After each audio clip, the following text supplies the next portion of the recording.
السلام عليكم ورحمة الله. اليوم ان شاء الله غادي نوجدو الكيكه ديال الطبقات. غادي نحتاجو هنا في الطبقه الاولى 2 ديال البيضات، كاس لاروب ديال الحليب، كاس لاروب ديال سنيده، نص كاس ديال الزيت، عندي هنا الطحين وخماره والقشوره ديال الحامضه والفاني وبيصه ديال الملحه. صافي غادي نبداو كنديرو السكر هو الاول مع الفاني مع الملحه. غادي نحك عليه قشره ديال الليمونه وحده، كيعطي المذاق زوين. غادي نديرو هاد الكيكه ديال الطبقات بالمذاق ديال الليمون. غادي ندير هنا 2 بيضات بحال ديال المطبخ، غنخدموهم غير بالفوي، ما بغيناش الكيك يجينا طالع. صافي غنضيف عليه ثاني شويه الزيت وغادي نبقى كنطرب عاوتاني هكا. نضيفو كاس لاروب ديال الحليب والطحين. غادي نبدا كنضيف بشويه بشويه وكنغربلو. تقريبا هزات ليا هنا ما بين كاس ونص حتى ل2 كيسان لاروب ديال الطحين، وخماره وحده هي اللي غادي نحتاجو في هذا الكيك هذا. انا صوتي شويه ضربني البرد، داكشي اش غيبان لكم شويه مبدل. درت هنايا الخماره. صافي غادي نحركهم في الكيك القوام العادي ديال الكيك ديالنا، ما تيكون ما خفيف ما ثقيل.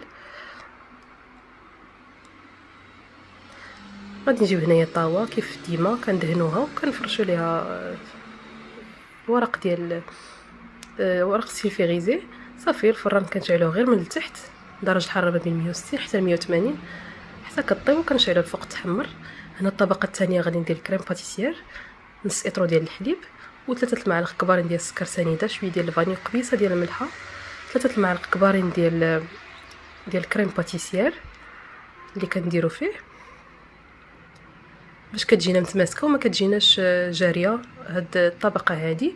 حيت الا جاتكم طبقه الجوج كريم باتيسير والطبقه ديال عصير الليمون جاريين ما كيشدوش بعضياتهم، وفي التقطاع ما كتجيكمش زوينه وكتجينا الكيك ديالنا خاسره. الا تبعتوا هاد المراحل وهاد المقادير بالتدقيق غتجيكم ناجحه.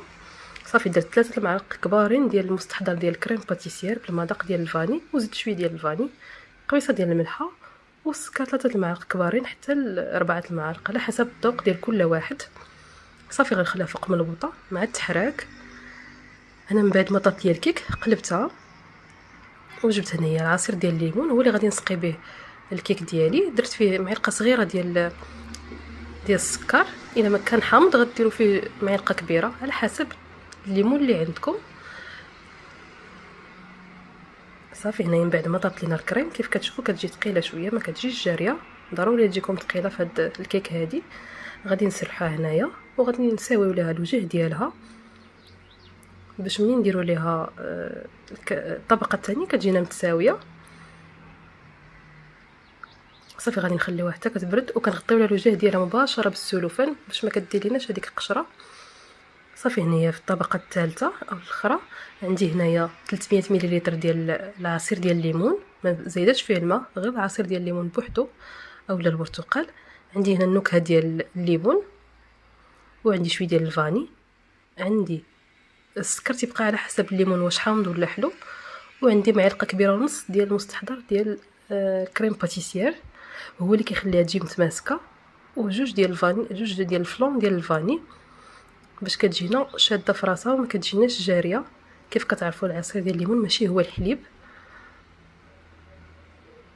درت هنا معلقه ونص ديال المستحضر ديال الفاني كيعطيها القوام زوين وكتجي جامعه راسها وما كتجيناش ميها كيف كتشوفوا هنايا. ودرناها فوق من البوطه مع التحراك. صافي نفس الطريقه اللي درت الكريم باتيسير كيف كتشوفوا كتجي بحال هكاك عاقده شويه حتى اللون ديالها كيجي رائع بزاف. هنا من بعد ما بردت لينا الطبقه الاولى وشدت في راسها غادي نديروا الطبقه الثانيه بحال هكا. راه دغيا هي كتبرد مع فيها الفلون دغيا كتشد في راسها ما كتشدش الوقت بزاف. صافي هنايا كنخليوها كتبرد في الثلاجه ما كنغطيوهاش، وهذا هو الشكل النهائي. كتجي بحال هكا كتجي رائعه بزاف كتجي منيشه. انا زوقت هنايا بالفخون بواسو شويه ديال النعناع، كيبقى كل واحد حسب الذوق ديالو اللي بغى يزوقها بشي حاجه. كيف كتشوفوا كتجي بحال هكا الطبقات تيجيو باينين. نتمنى ان شاء الله هاد الكيك يعجبكم وتجربوه. هذه هي وقيته ديال الليمون، هنا قطعتها كتجي بحال هكا الطبقات من الداخل. نتمنى ان شاء الله تجربوا هاد الكيك هذا ونتلاقاو في فيديو اخر جديد. سلامه.